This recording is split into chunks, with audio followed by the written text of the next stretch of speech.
Saudara-saudari, marilah kita mendengarkan renungan dengan judul Berbahagialah orang miskin, yang berdasarkan pada Injil Matius bab 5 ayat 3. Berbahagialah orang yang miskin di hadapan Allah, karena merekalah yang mempunyai kerajaan surga. Dalam nama Bapa dan Putra dan Roh Kudus. Amin.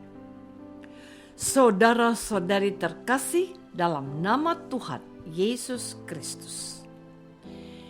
Injil Matius bab 5 ayat 1 sampai 12 yang diwartakan oleh Tuhan Yesus merupakan pembukaan seluruh rangkai khotbah di atas bukit.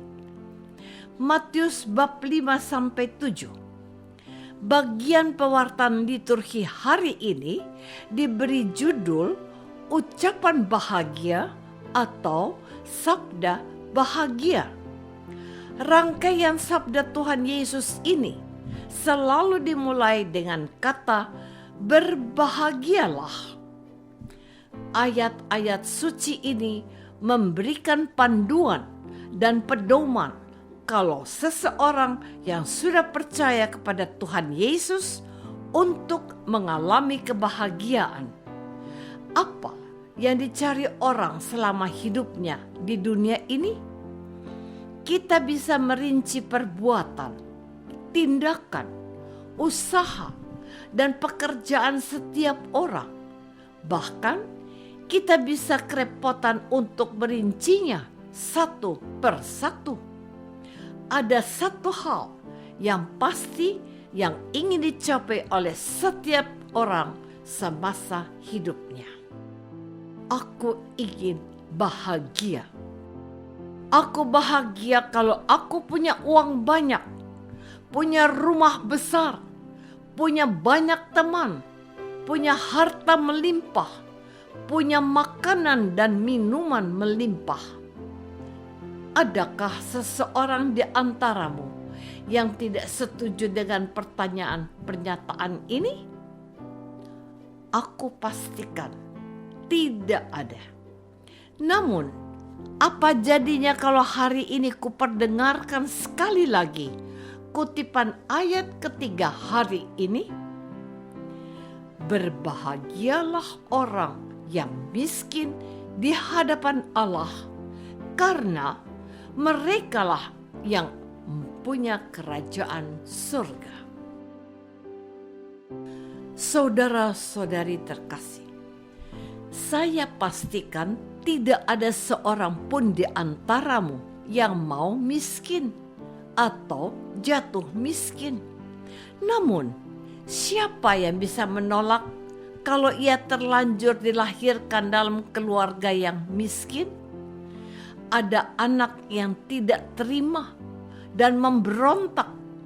Beberapa bisa menerima keadaan lalu berjuang untuk memperbaiki keadaan keluarganya.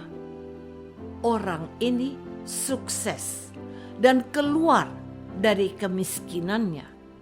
Sebaliknya, ada orang yang sudah terlahir dalam keluarga yang berkecukupan. Dia mengandalkan harta orang tuanya, lalu hidup bermalas-malasan. Apa jadinya dengan orang ini di kemudian hari? Ucapan bahagia Tuhan Yesus yang kali ini saya perdengarkan dan hadirkan kepadamu bisa jadi lewat begitu saja, karena Anda tidak terlibat untuk memahaminya dan menganggap firman itu biasa-biasa saja. Tidak demikian dengan orang yang mencermati kata-kata ini. Setidak-tidaknya ia akan berkata, mengapa orang miskin disebut berbahagia? Bagaimana hal itu bisa terjadi dan bisa dibenarkan? Saudara-saudari terkasih, saya punya sebuah kisah yang merupakan percakapan beberapa orang muda-mudi yang sedang mengadakan camping rohani di sebuah rumah retret. Kepada mereka disodorkan ayat yang kita dengarkan hari ini, dan kepada mereka diberikan beberapa panduan pertanyaan seperti ini. Apakah keluargamu miskin atau berkecukupan? Apa pendapatmu kalau engkau dilahirkan dalam keluarga miskin? Apakah kebahagiaanmu ditentukan oleh apa saja yang kamu miliki? Apa harta yang paling berharga dalam hidupmu sampai hari ini? Kebetulan sekali orang-orang muda ini adalah siswa-siswi dari sebuah sekolah elit di kota besar. Rata-rata orang tua mereka berada. Percakapan mereka tampak seru, diselingi tawa canda. Namun, karena mereka harus menyimpulkan hasil percakapan mereka oleh pembimbing retret, ada beberapa catatan pendek yang mereka tulis. Kami bahagia karena dilahirkan dalam keluarga yang berkecukupan. Kami tidak bisa membayangkan kalau kami dilahirkan di lingkungan keluarga yang miskin. Kami bahagia dengan apa yang sudah kami miliki saat ini. Harta yang paling berharga dalam hidup kami adalah kehadiran dan kebaikan kedua orang tua kami. Apa pendapatmu tentang hasil percakapan mereka? Tentu saja ini adalah jawaban yang wajar dan standar. Pada saat kesimpulan dari hasil percakapan itu, pembimbing bertanya, apa katamu tentang firman hari ini? Berbahagialah orang yang miskin di hadapan Allah. Mereka bungkam dan tidak memberikan jawaban apa-apa, sebab mereka tidak paham arti dan maksudnya.